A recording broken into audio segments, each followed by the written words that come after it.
झारखंड समेत 16 राज्यों और 3 केंद्र शासित प्रदेशों में एसआईआर का ऐलान हो गया है। 30 जून से झारखंड में घर घर जाकर सत्यापन किया जाएगा। वहीं 7 अक्टूबर को अंतिम मतदाता सूची के प्रकाशन के साथ एसआईआर की प्रक्रिया पूरी होगी। देखिए रिपोर्ट।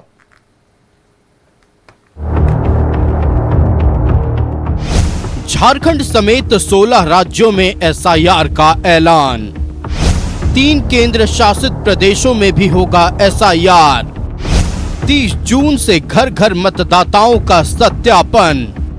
चुनाव आयोग ने एसआईआर के तीसरे चरण का ऐलान किया है।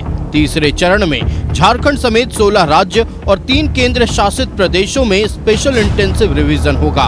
पूरी प्रक्रिया 30 मई से 23 दिसंबर तक चलेगी। इस दौरान 36.73 करोड़ वोटरों का वेरिफिकेशन होगा।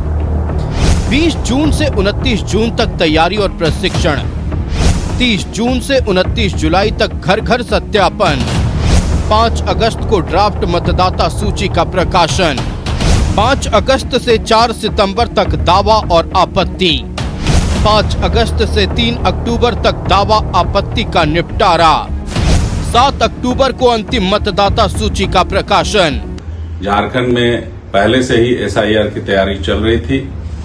इसी क्रम में अगले 23 मई को सभी मतदान केंद्रों पर अनमैप्ड मतदाताओं की सूची प्रकाशित की जाएगी और उसके साथ साथ वहां के बीएलओ और उनका फोन नंबर का डिटेल भी उसमें दिया रहेगा।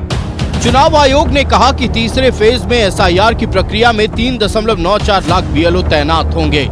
वहीं बीएलओ की मदद के लिए राजनीतिक पार्टियों की तरफ से नियुक्त 3.42 लाख बीएलए शामिल होंगे।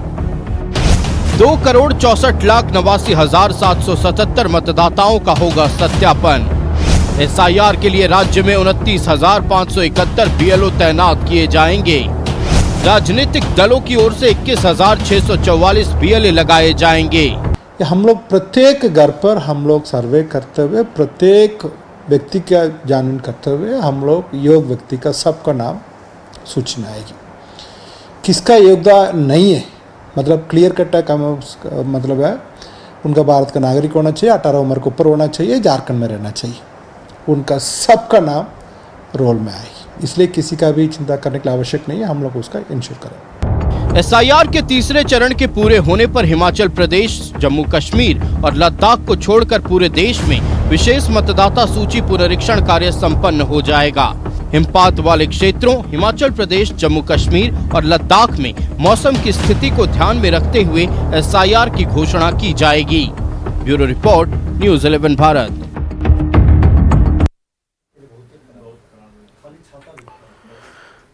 तो देखिए, झारखंड समेत 16 राज्यों और 3 केंद्र शासित प्रदेशों में 30 मई से एसआईआर की प्रक्रिया शुरू होने वाली है। इसमें 36 करोड़ से अधिक मतदाताओं का सत्यापन होगा। वहीं अगर हम झारखंड की बात कर ले तो 2.5 करोड़ से अधिक मतदाताओं का सत्यापन होगा, जिसके लिए करीब 30,000 बीएलओ की नियुक्ति की गई है। वहीं राजनीतिक दलों की ओर से करीब 22,000 के आसपास बीएलए तैनात किए जाएंगे। लेकिन होने वाले एसआईआर को लेकर सियासत कई दिनों से या कहें कई महीनों से चल रही है। कांग्रेस पार्टी हो, झारखंड मुक्ति मोर्चा हो, सबका कहना है कि एसआईआर महज एक टूल किट है। एसआईआर महज एक प्रक्रिया है कि कैसे विपक्षी दलों के वोटरों का नाम काट दिया जाए। भारतीय जनता पार्टी पूरी तरह से एसआईआर को बैक कर रही है और उनका कहना है कि एसआईआर एक पहली बार होने वाली प्रक्रिया नहीं है। पहले भी हो चुका है। पहले भी अवैध मतदाताओं के नाम कटे हैं। पहले भी जो इस दुनिया में नहीं रहे उनके नाम कटे हैं, या जो यहां से पलायन कर चुके हैं उनका नाम कटा है। तो इसको लेकर आखिरकार इतनी खींचतान क्यों हो रही है, इतना बात क्यों हो रहा है, इन्हीं तमाम विषयों पर हम चर्चा करेंगे। हमारे साथ हमारा गेस्ट पैनल जुड़ा हुआ है। अपने अतिथियों से आपका परिचय कराएं। भारतीय जनता पार्टी से प्रतुल शाहदेव जी हमारे साथ जुड़े हुए हैं। प्रतुल जी, बहुत स्वागत है न्यूज़ 11 भारत में। सुनील सिंह जी कांग्रेस पार्टी से हमारे साथ जुड़े हुए हैं। सुनील जी, बहुत स्वागत है न्यूज़ 11 भारत में। और राष्ट्रीय जनता दल से क्षितिज मिश्रा हमारे साथ जुड़े हुए। क्षितिज जी, बहुत स्वागत है न्यूज़ 11 भारत में। सबसे पहले चलते हैं कांग्रेस पार्टी के पास। सुनील जी, देखिए 30 मई से एसआईआर की प्रक्रिया शुरू हो रही है। कई महीनों से आप लोग लगातार तैयारी कर रहे थे, बैठक दर बैठक यही बात आप लोगों के खेमे में हुई कि कैसे एसआईआर पर ध्यान रखना है, कैसे बीएलए की नियुक्ति करनी है। अब चूंकि डेट अनाउंस हो गया है, क्या कांग्रेस पार्टी एसआईआर के लिए पूरी तरह से तैयार है? आयुष जी, एसआईआर एक सतत प्रक्रिया है, लेकिन उस प्रक्रिया में ईमानदारी बरतना चुनाव आयोग का एक महत्वपूर्ण जिम्मेवारी बनता है कि चुनाव आज वर्तमान भारतीय चुनाव आयोग कहीं न कहीं एक तरह से निष्पक्ष चुनाव आयोग नहीं रह चुका है। यह उसी दिन तय हो चुका था जिस दिन आपका ज्ञानेश गुप्ता जी की नियुक्ति हुई थी। नियुक्ति के क्रम में ही ये तय हो गया था कि आपका जो नियुक्ति की प्रक्रिया है उस प्रक्रिया में देश के प्रधानमंत्री रहते हैं, देश के एक लोकसभा स्पीकर रहते हैं, देश के कैबिनेट मंत्री रहते हैं और एलओपी रहते हैं। तो उसमें से आपका कहीं ना कहीं देखेंगे तो आपका किनारे कर दिया गया। किनारे करके वहाँ से आप 4 लोगों में से आप देखेंगे कि प्रधानमंत्री स्वतः हैं और एक कैबिनेट के मंत्री हैं और एलओपी हैं। तो जहाँ आप अपने से अपना पारदर्शिता नहीं रहता है तो तय हो जाता है कि आप कहीं ना कहीं निष्पक्ष नहीं हैं और आप एलओपी को गुड फेथ में लेते नहीं हैं, उनसे वार्ता करते नहीं हैं। और 12 बजे रात में पहली बार ऐसा हुआ कि 12 बजे रात में उनकी नियुक्ति कर दी गई ज्ञानेश कुमार गुप्ता जी की। तो हम आपका कहना है कि देश के जो आज वर्तमान परिस्थिति है, आप देखेंगे कि एसआईआर बंगाल में चुनाव के समय में हुआ जिसमें आपका 27,000 वोटर को 27 लाख वोटर को डाउटफुल घोषित कर दिया गया। और सबसे दुर्भाग्यपूर्ण बात क्या रहा कि 27 लाख वोटर डाउटफुल रहे और चुनाव आयोग के द्वारा वहां के मतदाता सूची को आपका प्रकाशित करने के बाद फिर उस पर 5 लाख ऐड कर दिया गया। तो यह जो तरीका है इससे लगता है कि निष्पक्ष बिल्कुल नहीं है। इसलिए जो चलने वाली ये सतत प्रक्रिया है इस पर कहीं भी विश्वास, जो भारत की स्थिति जो उत्पन्न किया हुआ है, चुनाव आयोग को जो स्थिति उत्पन्न किया हुआ है, भारतीय जनता पार्टी आदरणीय मोदी जी जिस तरह से लगातार चर्चा का विषय बना हुआ है, तो आप इसलिए और संदिग्ध हो जाता है आयुष जी कि आपको सभी को जानकारी है कि भारतीय निर्वाचन आयोग के चुनाव आयुक्त पर एफआईआर करने की अधिकार अब किसी पर भी नहीं है। इसलिए नहीं है कि बीजेपी ने close 16C EC and EC bill 2023 लाकर चुनाव आयुक्त को मोदी सरकार ने भगवान से भी ऊपर का दर्जा दे दिया है। अब न इस पर आपका सुप्रीम कोर्ट कोई संज्ञान ले सकती है, न इस पर आपका देश के प्रेसिडेंट ऑफ इंडिया इस पर संज्ञान ले सकते हैं, यहाँ कोई भी अब संज्ञान नहीं ले सकता है। तो और इसी मामले में आपने देखा होगा कि 19 दिसंबर 2023 को इसी बिल को लाने के लिए विपक्ष के 141 सांसदों को लोकसभा से मार्शल के द्वारा बाहर कर दिया गया था। तो आप बताइए कि जब इस तरह की बातें होगी, लोकतंत्र में इस तरह की जब बात होगी तो हम कहां पर लेकर जाएंगे? अगर आज 27 लाख बंगाल के जब वोटर को बताया गया, जब सुप्रीम कोर्ट में गए तो सुप्रीम कोर्ट बोलती है कि अब अगली बार वोट दे देंगे। तो अब तो आने वाला समय में ऐसा भी हो जाएगा आयुष जी कि प्रधानमंत्री मोदी जी अगली बार घोषित कर दिए जाएंगे, भाई फिर अगली बार वोटिंग होगा, आप 5 साल के लिए मोदी जी। लेकिन कांग्रेस पार्टी ने तो बिहार में एसआईआर हुआ था उसको लेकर भी शिकायत की थी, जब चुनाव आयोग के द्वारा सबूत और सुप्रीम कोर्ट के द्वारा सबूत मांगा गया सर, तो आप लोग नहीं दे पाए, यह भी तो एक सवाल है।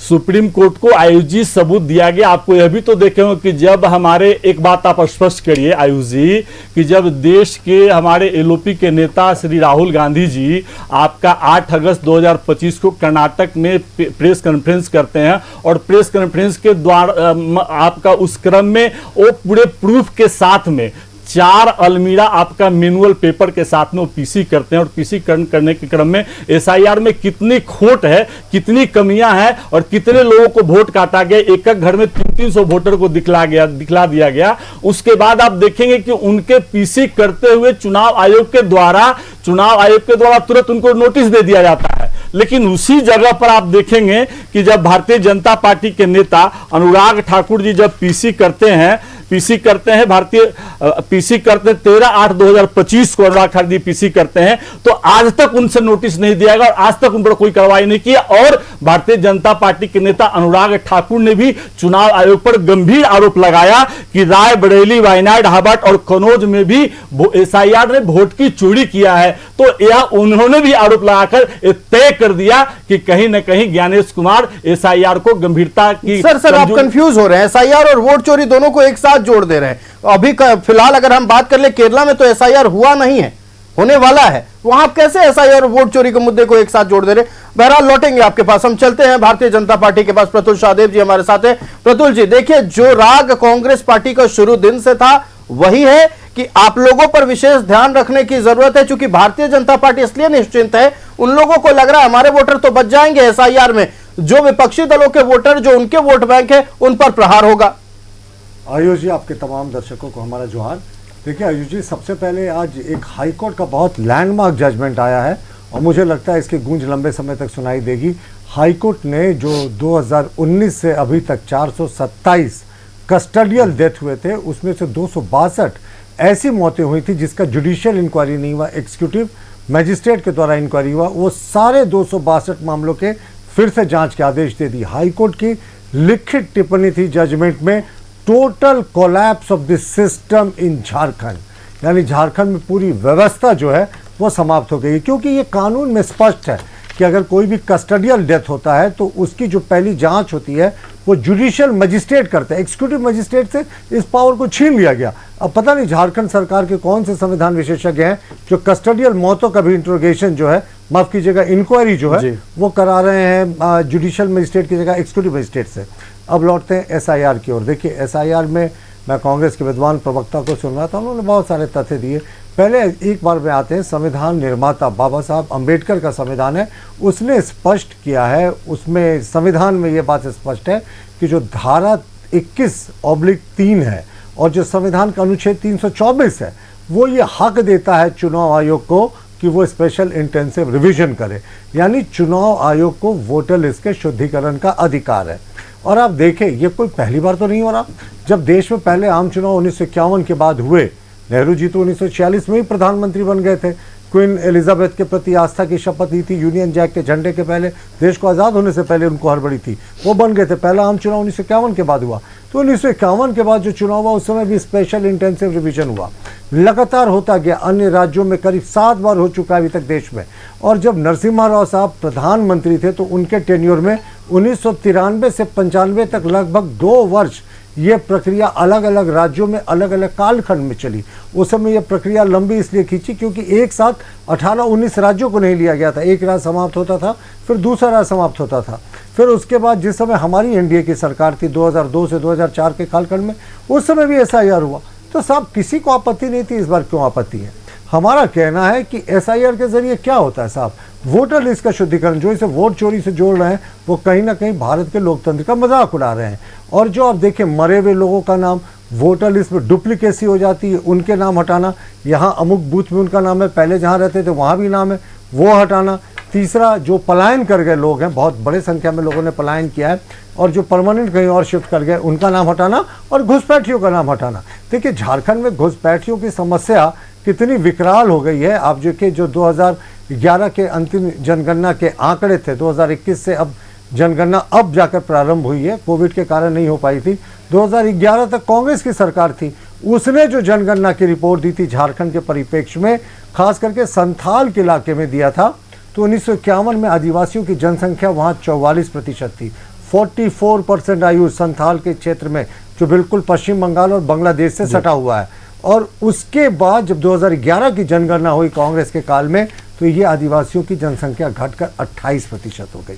16% की आदिवासियों की जनसंख्या में गिरावट हुई।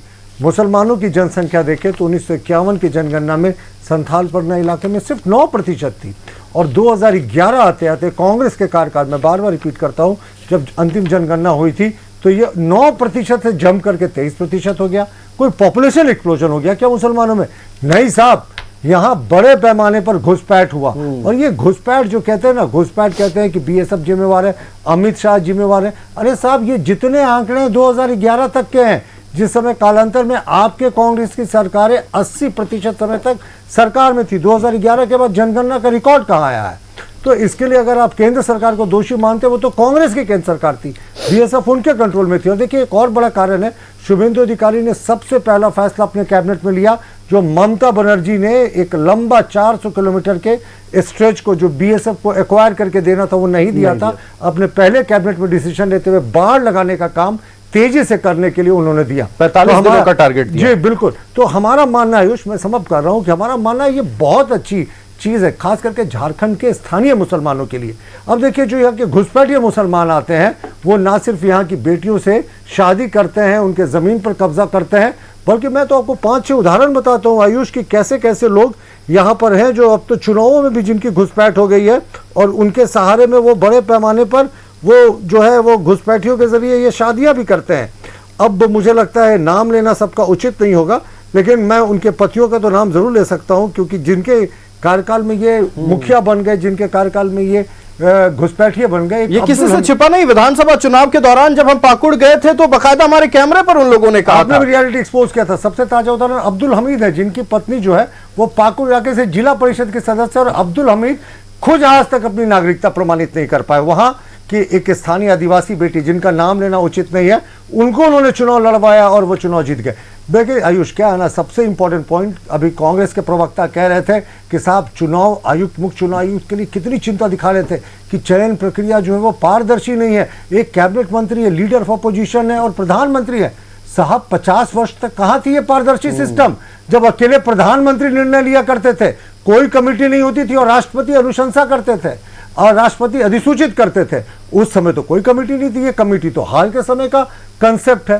तो ये हमारा मानना है कि जो ये लोग चुनाव आयुक्त पर, ज्ञानेश कुमार पर व्यक्तिगत जो इन्होंने प्रहार किया, व्यक्तिगत किसी पर प्रहार नहीं किया, पर जब इन्होंने छेड़ा तो इनको ये बताना चाहिए कि टीएन शेषन साहब की बहुत चर्चा होती है। साहब टीएन शेषन आखिर विपक्ष के उम्मीदवार थे, कांग्रेस के सहयोगी दलों के राष्ट्रपति पद के उम्मीदवार थे। चुनाव वो तुरंत हारने, मतलब माफ कीजिएगा, मुख्य चुनाव आयुक्त के पद से हटने के बाद वो तुरंत उनको राष्ट्रपति पद का उम्मीदवार बना दिया विपक्ष ने। और तो और छोड़िए साहब, एमएस गिल साहब को कौन भूल सकता है, मुख्य चुनाव आयुक्त थे 2004 से 14 तक, यूपीए सरकार में कांग्रेस के कोटे से 10 वर्ष तक स्पोर्ट्स मिनिस्टर और युवा कल्याण मंत्री थे। मुख्य चुनाव आयुक्त देश के, जो 2003 तक चुनाव करा रहे थे, 2004 से 2014 तक सरकार के मंत्री थे।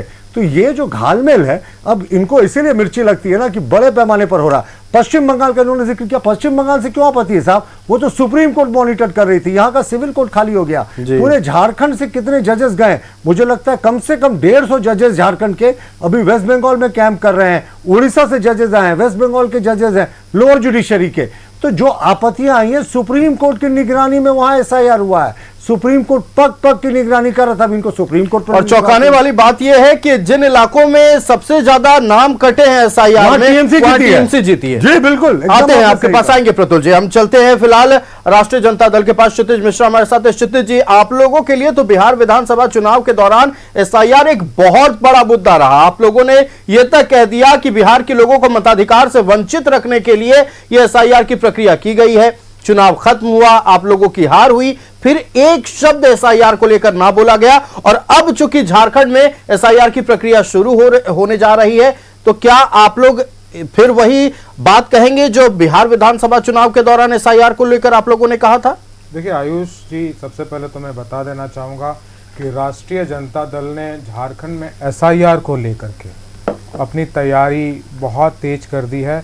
प्रदेश अध्यक्ष, युवा प्रदेश अध्यक्ष रंजन यादव जी के नेतृत्व में हम 24 जिला में युवा संवाद यात्रा का आयोजन किए हैं, और अभी संथाल परगना में ये यात्रा चल रही है, बाकी सारी जगहों पर ये जाएगी, और वहाँ हम लोगों को एसआईआर को लेकर के किस प्रकार से उसमें अपने लोगों का, जनता का नाम ना कटे, उसको लेकर के हम लोग जागरूक कर रहे हैं। दूसरा, आपने बिहार की बात पूछा, तो बिहार में यदि तेजस्वी यादव और राहुल गांधी ने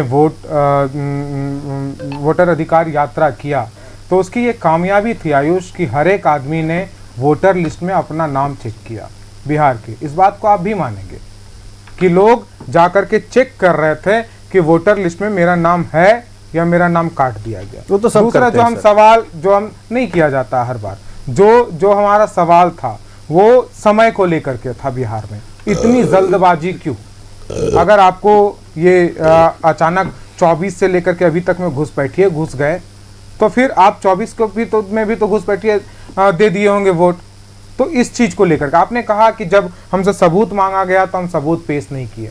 9 लोग जिनको मृत घोषित कर दिया गया था, जिंदा लोगों को कोर्ट में ले जाकर के सशरीर खड़ा कर दिया गया। इससे बड़ा सबूत हमको नहीं लगता है कि कुछ मांगा जाएगा। सारी चैनलों पे चलाया गया, कई एक जगहों पर आपने देखा होगा कि 6 स्पेशल ट्रेन चलाई गई थी आचार संहिता के दौरान, और इसके बाद उसमें भर के लोगों को लाया जा रहा था अलग राज्यों से बीजेपी का पट्टा पहना करके। चुनाव आयोग मौन था, वो चीज को लेकर के सवाल उठाया गया था। तो हमने बता दिया आपको सारी चीजों को। अब हमें दुख इस बात का होता है और होना भी चाहिए कि राज्य देश के गृह मंत्री जी मंच पर खड़े होते हैं और खड़े होकर के कहते हैं कि ये लोग एसआईआर इसलिए नहीं करवाना चाहते हैं क्योंकि घुसपैठिए को ये लोग बचाना चाहते हैं। तो गृह मंत्री जी हमें बता दे, या भारतीय जनता पार्टी के प्रवक्ता हमें बता दे कि एसआईआर के बाद आपने कितने घुसपैठियों को डिटेक्ट किया और डिपोर्ट किया। क्योंकि जहां तक हमें जानकारी है, चलिए कितने घुसपैठिए डिटेक्ट किए गए और कितने डिपोर्ट किए गए इस पर भी बातचीत होगी। लेकिन झारखंड में एसआईआर के ऐलान के साथ ही एक बार फिर सियासत पूरी तरह गर्मा गई है। झारखंड मुक्ति मोर्चा और कांग्रेस ने बीजेपी पर निशाना साधा है, जबकि बीजेपी ने कहा है कि एसआईआर से मृत वोटर और घुसपैठियों के नाम सूची से हटेंगे। ये रिपोर्ट आप देखिए। एक तरफ झारखंड में एसआईआर का ऐलान हो गया है, दूसरी ओर इस पर सियासत जारी है। कांग्रेस और जेएमएम ने एसआईआर को लेकर बीजेपी पर निशाना साधा है। जेएमएम ने कहा है कि एसआईआर के जरिए बीजेपी आदिवासी, मूलवासी और अल्पसंख्यक का वोट काटने की कोशिश में है।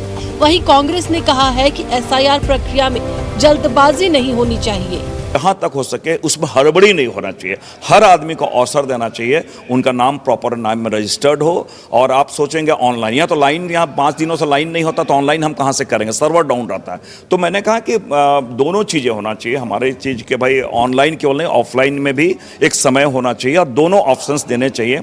उनकी जो मंशा है कि आदिवासी, मुस्लिम और भी जो माइनॉरिटीज़ हैं, चर्च का जो वोट है उन वोटों को स्लैश करें, चाहे जो हमारे शुभचिंतक हैं, जो कोर वोटर हैं, मूलवासी यहाँ के, तो उनका वोटर लिस्ट से उनका नाम डिलीट करना, उनको स्लैश करना, वो मंसूबा हम सफल नहीं होने देंगे। जेएमएम के आरोप पर बीजेपी ने पलटवार किया है। बीजेपी ने कहा है कि एसआईआर बीजेपी नहीं बल्कि चुनाव आयोग करा रहा है।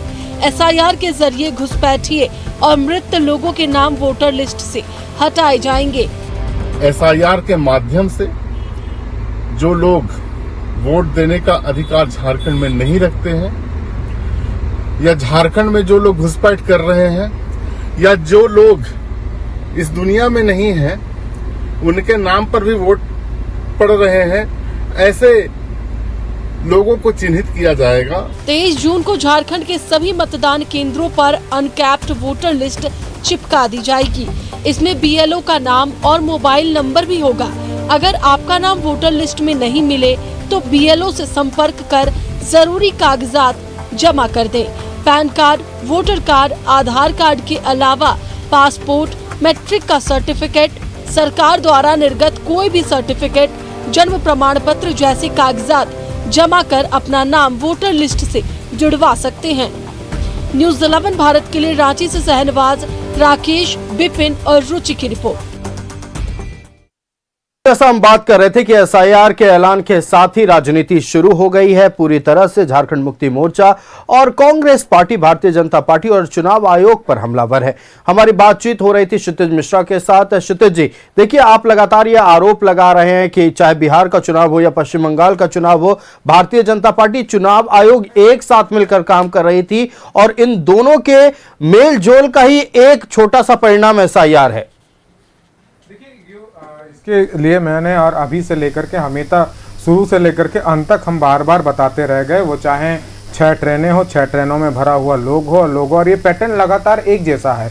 एक तो डिलीशन होता है, फिर एडिशन होता है और इसके बाद बाहर से लोग को बुला करके किस प्रकार से वोट डलवाया जाता है। ये सिंपल सा फंडा है भारतीय जनता पार्टी को, जिसको कि पूरे उसमें प्रचारित है। अब मैं कह रहा था घुसपैठियों पे बात कर रहा था, तो भारतीय जनता पार्टी जो मंचों से लगातार इस बात को उठाते रहा, तो वो बताए कि कितने घुसपैठियों को चुनाव आयोग ने डिटेक्ट किया। क्योंकि आपने एसआईआर प्रक्रिया का नाम लिया और हमें जहां तक पता है चुनाव आयोग नागरिकता तय नहीं कर सकता है, लेकिन गृह मंत्री जी तो इस बात को बोल रहे थे कि वो नागरिकता तय कर रहा है, मताधिकार तो तय कर सकता है। तो मैं आयुष जी मैं पूछना चाहता हूँ, क्या बिहार के जितने लोगों के वोटर लिस्ट नाम काट दिए गए या फिर जो बंगाल के लोगों के नाम काट दिए गए, वो लोग क्या घुसपैठिए हैं? क्या हम लोग मान ले कि क्योंकि नाम कट गया है? यानी तो उसमें से छांट के बताइए ना, एक भी तो मिला होगा, 4-5 मिला होगा, 10 मिला होगा, वही बता दीजिए। और एक घुसपैठिए का आंकड़ा कांग्रेस कार्यकाल का बता रहे थे, हम इनके कार्यकाल का बताते हैं वो आंकड़ा। 90,000 से ज्यादा घुसपैठियों को कांग्रेस के कार्यकाल में 9 से लेकर के 14 तक रिपोर्ट किया गया था, उसको डिटेक्ट करके। भारतीय जनता पार्टी कार्यकाल में 14 से लेकर के 24 तक में 5,000 से भी ये कम आंकड़ा है जिनको कि डिपोर्ट किया गया है। डिटेक्ट करके। तो फिर आप घुसपैठियों को अपने वोटर के नाम पे कैसे उसका प्रयोग कर रहे हैं वो जनता देख रही है। हमें एसआईआर से कोई परेशानी नहीं है, एसआईआर में जो बायस्टता को दिखाया जा रहा है वो चीज पर परेशानी है। और हम एसआईआर ये प्रक्रिया होनी चाहिए, इसके लिए हम तैयार हैं। झारखंड में राष्ट्रीय जनता दल ये स्पष्ट करेगा कि हमारे कार्यकर्ता ये और हमारे बीएलए तय करेंगे कि किसी का भी नाम ना छूटे, और अगर नाम छूटता है, अगर नाम कटता है तो उनके लिए हक के लिए हम अधिकार के लिए लड़ेंगे। लेकिन उन 27 लाख लोगों का क्या हुआ जिनका कि नाम वहां से काट दिया गया बंगाल से, वो अगले बार वोट देंगे ये कह दिया गया। तो आखिरकार इस बार उनको वोट से वर्जित क्यों कर दिया गया, इसका जवाब कौन देगा? चलिए आपके सवाल का जवाब ले लेते हैं, भारतीय जनता पार्टी के पास चलते हैं। बहुत सारे सवाल दागे गए हैं राष्ट्रीय जनता दल की ओर से आप लोगों के ऊपर। प्रतुल जी, मुझे लगता है सिर्फ एक सवाल जो है जिसका जवाब देने लायक है, बाकी ये जो बोल सकते हैं इनका अपना एजेंडा हो सकता है, उसमें मेरी कोई व्यक्तिगत टिप्पणी नहीं है। इन्होंने कहा 27 लाख लोगों का नाम कटा कलकत्ता वेस्ट बंगाल के चुनाव में, उसके लिए कौन जवाब दे? साहब, सुप्रीम कोर्ट पूरे प्रक्रिया की मॉनिटरिंग कर रहा था। ये 27 लाख के जब अपील पे सुनवाई हो रही थी तो सुप्रीम कोर्ट ने वहाँ के एडमिनिस्ट्रेटिव ऑफिसर्स पर विश्वास नहीं किया। पश्चिम बंगाल की ममता बनर्जी सरकार पर कितना अविश्वास है सुप्रीम कोर्ट को कि उन्होंने जुडिशियल ऑफिसर्स को 3-3, 4-4 राज्यों से बैठा, और जो एक रिटायर्ड हाईकोर्ट जज थे, चीफ जस्टिस थे, उनकी अध्यक्षता में पूरी मॉनिटरिंग हो रही थी। सुप्रीम कोर्ट ने कहा ये 27 लाख नामों पर जो ऑब्जेक्शंस हैं उनकी ये जो ट्रिब्यूनल है और इनके जो ट्रिब्यूनल के जजेस हैं वो सुनवाई करेगा। ये सुप्रीम कोर्ट का आदेश है। सुप्रीम कोर्ट ने क्या कहा साहब कि 27 लाख वोटर्स में अगर आप सिद्ध कर दें कि आप सारे कॉन्स्टिट्यूएंसीज में जिनके नाम काटे गए हैं अगर उसमें आप मेजोरिटी में आ रहे तो फिर हमारे पास आइए। तो ऐसा होने के बाद भी 190 सीटें ऐसी थी कि जो एसआईआर के जरिए जिनका नाम अभी 27 लाख पेंडिंग में रखा गया, उनको अगर सारे वोटर्स को टीएमसी की तरफ जोड़ भी दिया जाए तो भी 190 सीटों पर वो हार रहे थे। सुप्रीम कोर्ट गई याचिका, सुप्रीम कोर्ट ने डिसमिस कर दिया कि कोई ग्राउंड ही नहीं है इसमें, और अब 27 लाख लोगों की सुनवाई हो रही है। मैं क्या कह रहा था कि ये चुनाव आयोग का काम नहीं देश की नागरिकता तय करना, लेकिन वोटर कौन होगा, वोटर लिस्ट का शुद्धिकरण मैंने आपको पहले चलिए अब एसआईआर का ऐलान चूंकि हो चुका है तो एसआईआर जी मैं महत्वपूर्ण आपको जो सुना रहा था, मैं नाम नहीं लूंगा लड़कियों का, लेकिन देखिए मुखिया के चुनाव कौन कौन जीते हैं। मोहम्मद आजाद जिनकी नागरिकता संदिग्ध है, सुनील, मैंने नहीं टोका आपको, सुनीला, उनके मोहम्मद आजाद बरहेट संथाली उत्तरी से उनकी पत्नी जीत गई, ट्राइबल पत्नी। जैनुल शेख कदमा से बरहेट से उनकी पत्नी जीत गई। सामुल शेख उनकी पत्नी गोपालडी से जीत गई। दक्षिण बेगमगंज से उस्मान शेख जीत गए, की पत्नी जीत गई। लखीपुर से मोहम्मद सनाउल शेख की पत्नी जीत गई। सातगाछी से जो बरहड़वा में है वहां मोहम्मद रहमत विश्वास की ट्राइबल पत्नी जीतती हैं। बरहड़वा के ही मधुआपाड़ा में समीरुल इस्लाम की पत्नी जीतती हैं, और बरहड़वा के लास्ट में मयूर कोला में वकील अंसारी की पत्नी जीती है। सब ट्राइबल लड़कियां हैं।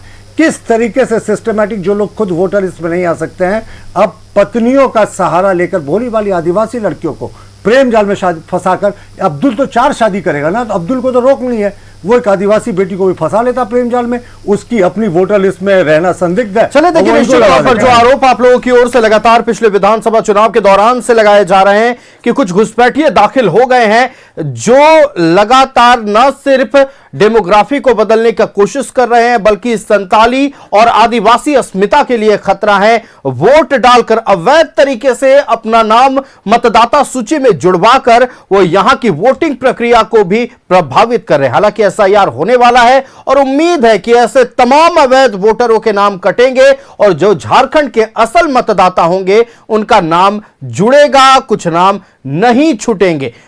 फिलहाल इस विषय पर जो हम बात कर रहे थे, हमारे साथ हमारा गेस्ट पैनल भी जुड़ा हुआ था। एसआईआर को लेकर अब तमाम राजनीतिक दलों की नजर बनी हुई है।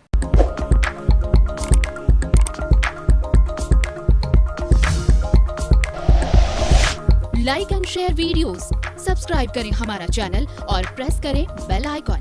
न्यूज़ 11 भारत, सच है तो दिखेगा।